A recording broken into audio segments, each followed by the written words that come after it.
Hello everyone, axed for failing to do this. Meghan latest. Surely after the constant troubles and scandals of the past time, Meghan must find a way to solve it. There is no way to hide. Ironically speaking, I am worried about the fate of Meghan's organizations and businesses, and those related to Meghan. Surely the damage is not light. Besides, there are also human resources and employment issues, very hot topics in recent times. The kind of thing, the entrepreneurship that we are seeing so much of. People making millions through lifestyle adventures. The kind of thing that Gwyneth Paltrow and Martha Stewart have been doing for years. Could be considered one of the most challenging jobs that are currently available to work in the media. You could say that this is one of the most difficult jobs that are currently available. Some people in the United Kingdom would argue that Delia Smith was a pioneer in this field, merely due to the fact that she authored outstanding cookbooks that taught people all around the world, including those of us in the United Kingdom, how to produce the most deliciously straightforward dishes by using her knowledge. However, is it possible that the same thing might be stated of someone like Meghan Markle? See, according to a very well-placed source, and as always, it is interesting to point this out, this particular gentleman, who is now, shall we say, moved away, got fired, or whatever you want to call it. But after 3 months, he is no longer employed by them, is no longer working for them. The duty of recruiting this for Meghan was reportedly one of the tasks that he found to be quite challenging to complete. As always, we have to state that this is something that we have to say. If you understand what I'm saying, you understand that you don't have to get on one of those tour buses. It is inevitable that a great number of people will feel a great deal of compassion for this specific gentleman. It should come as no surprise that Josh Shetler is currently jobless. On the other hand, I wouldn't be too concerned about it, since he is going to be a man in demand, especially from the tabloid associations, which will be interested in hearing exactly what he has to say. At any level, as one might assume, they are willing to open their checkbooks and make decisions. He will, of course, have some kind of non-disclosure agreement, NDA, but as I've mentioned to you in the past on this show, that really doesn't mean anything. Do you know what I mean? Non-disclosure agreements, NDAs, no longer have the backup that they once did, and people are no longer afraid of them. This is due to the fact that if you were to be left out, fired, dismissed, or whatever you want to call it, in a negative way, you could certainly make more money in another method. In addition, this is the generational phenomenon that is currently taking place. You will all, I am certain, concur. However, moving forward, a reliable source claims that this particular issue was one that he was left to handle on his own, with no assistance.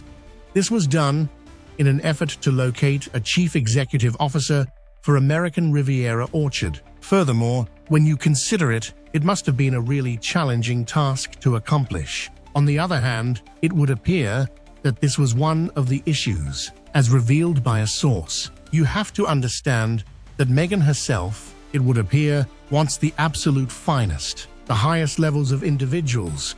Meanwhile, do you think Meghan is stupid and ignorant? Ignorance, but likes to climb high and wants to manage good people. In fact, Meghan should look back at herself. Do you agree with my point of view? If so, please comment number 1, or if you disagree, please comment number 2. If you have other opinions, please comment below.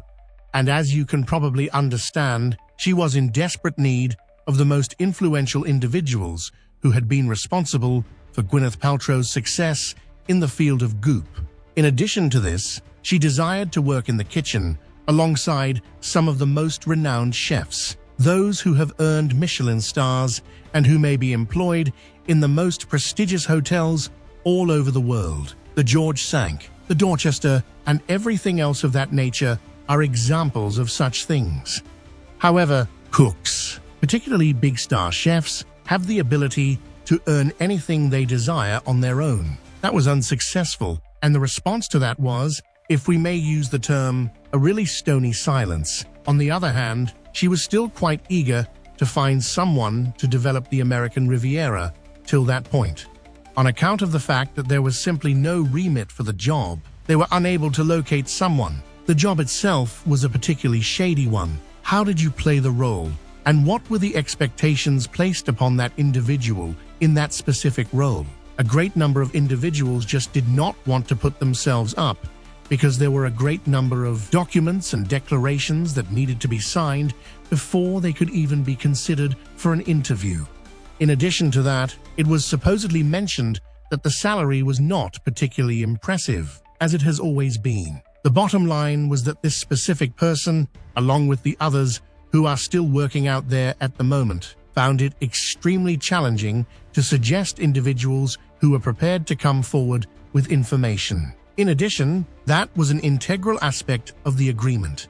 You ought to be familiar with these individuals. You are unable to convince them to come in for a meeting, are you? According to the evidence, however, individuals were quite hesitant, and, as we are already aware, the American Riviera, which was introduced in March, to a great deal of excitement, and we are aware of when it will be released, aren't we?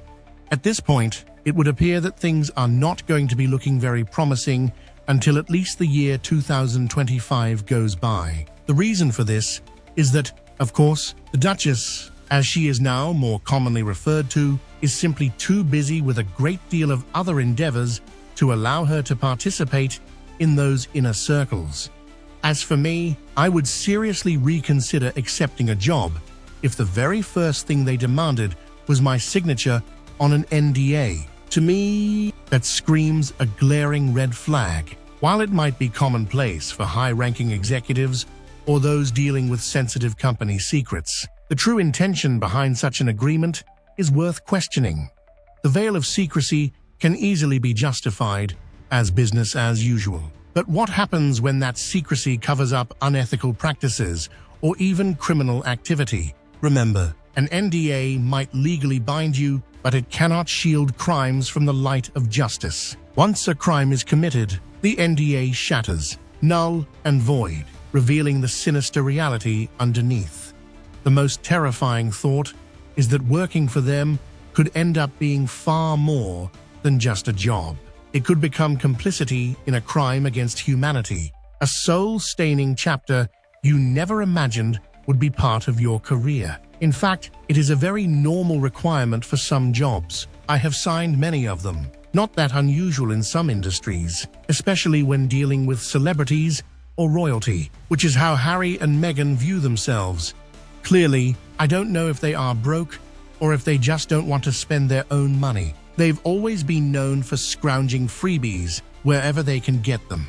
Clothes, jewelry, what Meghan wants, Meghan gets. She was like this before Harry. It seems they're living way beyond their means to try and look like they're fabulously wealthy, which I don't believe they are considering their spending. They fly all over the world to attend ceremonies to be seen. Imagine their flying bills and motels and such. Their private jet flights, hotel accommodations, and security are all paid for by the sponsoring country. These two are grifters, paying as little as possible, or not at all. What I'm wondering is what happens if they really start to run into financial hardship. It's easy to imagine that maintaining such a lavish lifestyle is extremely costly even for a prince. It was Harry's contention that he had to take the Netflix, Spotify, etc. deals as he needed the money. Similarly, it was his mother's inheritance money that enabled his move to Los Angeles. I know it's really hard to imagine a prince going broke, but celebrities do frequently, especially when they are unemployable. Meghan practically guarantees failure to a project, and Harry has no discernible skill set. What would they do, and where would Harry go? Josh made the great escape from old Meghan after only 12 weeks. Harry should have done the same thing. I'm sure he has buyer's remorse when it comes to Meghan Markle, but I still wonder why would he take on a job below his pay scale? Surely he did his homework on them, but I think maybe Harry should have done the same thing. Harry's her willing, eager confederate, participant, her gleeful partner in slime, which is why these two malignant cancers just clicked birds of the same foul feather. He doesn't want to escape. Anyway, lucky Josh Kettler realized this was not the job for him and gave in his notices or just said, "No, not for me, I am leaving. I hope he found out about some of their corrupt dealings and passed them on to Prince William, etc. That poor man should have done his homework before taking the job. Or did he also watch the Netflix documentary and love it, and maybe even read The Spa and believed every lie? And Oprah, those who have tried to get to the ARO or cooking show look to be very professional and have done their homework properly, ending with the only right reply, no. Am I correct in my assessment? Please leave a comment below and share your opinions if this is the case. I deeply appreciate you taking the time to view my video. I would be grateful if you would show your support by sharing, and subscribing to my channel. Goodbye, and we will see each other again soon.